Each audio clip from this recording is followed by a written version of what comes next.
ଆଜିର ଶିଶୁ ଆସନ୍ତା କାଲିର ଭବିଷ୍ୟତ। ଗ୍ରାମାଞ୍ଚଳରେ କୋମଳମତି ଶିଶୁମାନଙ୍କ ଶାରୀରିକ ଓ ମାନସିକ ଅଭିବୃଦ୍ଧି ପାଇଁ ସମନ୍ୱିତ ଶିଶୁ ବିକାଶ ପ୍ରକଳ୍ପ କାର୍ଯ୍ୟକାରୀ ହେଉଛି। ମାତ୍ର ସ୍ଥାନୀୟ ପ୍ରଶାସନିକ ଅଧିକାରୀଙ୍କ ଦାୟିତ୍ୱହୀନତା ପାଇଁ ମାଛୁଣ୍ଡ ଦୁଇ ଯମଜ ଶିଶୁ ଭୋକ ଉପାସରେ ହେଉଛନ୍ତି ଆଉଟ ପାଉଟ।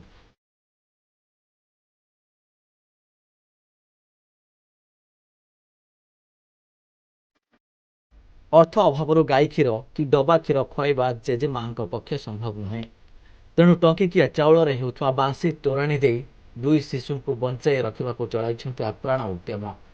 ଏପରି ଦୃଶ୍ୟ ଦେଖିବାକୁ ମିଳିଛି କେନ୍ଦ୍ରାପଡ଼ା ଜିଲ୍ଲା ମହାକାଳପଡ଼ା ବ୍ଲକ ଲୁଣିମାଠିଆ ଶବରପଡ଼ା ଗାଁରେ। ସୂଚନା ମୁତାବକ ମୟୂରଭଞ୍ଜ ଜିଲ୍ଲା ବାରିପଦା ଅଞ୍ଚଳର ଅଞ୍ଚଳୀ ଭକ୍ତା ଜଣେ ଅସହାୟ ବିଧବା। ସ୍ୱାମୀଙ୍କ ମୃତ୍ୟୁ ପରେ ସମ୍ବଳ ବୋଲି ତାଙ୍କର ଏକମାତ୍ର ପୁଅ ବାମନ ଓ ବୋହୂ ନୀଳିମା। ନୀଳିମା ପ୍ରସବର 3 ମାସ ପରେ ଯମଜ କନ୍ୟା 2 ଜନ୍ମ ଦେଇ ଆରପାରିକୁ ଚାଲିଗଲେ। ସେପଟେ ପୁଅ ବାମନ ଦାଦନ ଖଟିବାକୁ ଯାଇଛି ବାହାର ରାଜ୍ୟକୁ।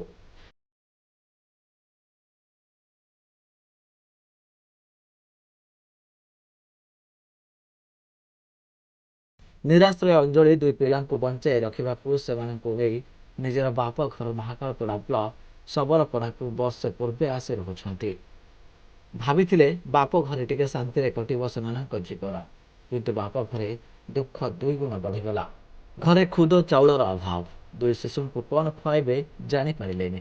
ତେଣୁ ବାପ ଘର ବାସି ତୋରାଣୀକୁ ନିଜର ନାତି ନାତୁଣୀଙ୍କୁ ଖୁଆଇବାକୁ ବାଧ୍ୟ ହେଉଛନ୍ତି। ବାସି ତୋରାଣୀରେ ଥିବା ଭାତ ପିଇଟାକୁ ହାତରେ ଦଳି ଟିକେ ବହଳ କରି କ୍ଷୀର ବଦଳରେ ପିଆଉଛନ୍ତି। ଅପରପକ୍ଷରେ ପୁଅ ବାମନ ବାହାରକୁ ଦାଦନ ଖଟିବାକୁ ଯାଇଛି। ତାର କୌଣସି ପତ୍ତା ମିଳୁନାହିଁ।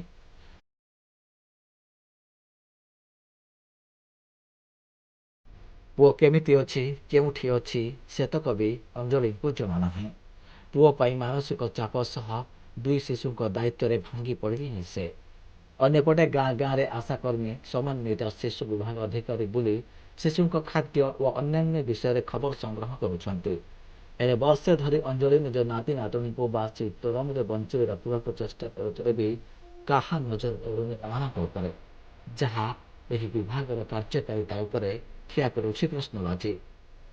ବ୍ୟୁରୋ ରିପୋର୍ଟ, ସୂଚନା ଟିଭି।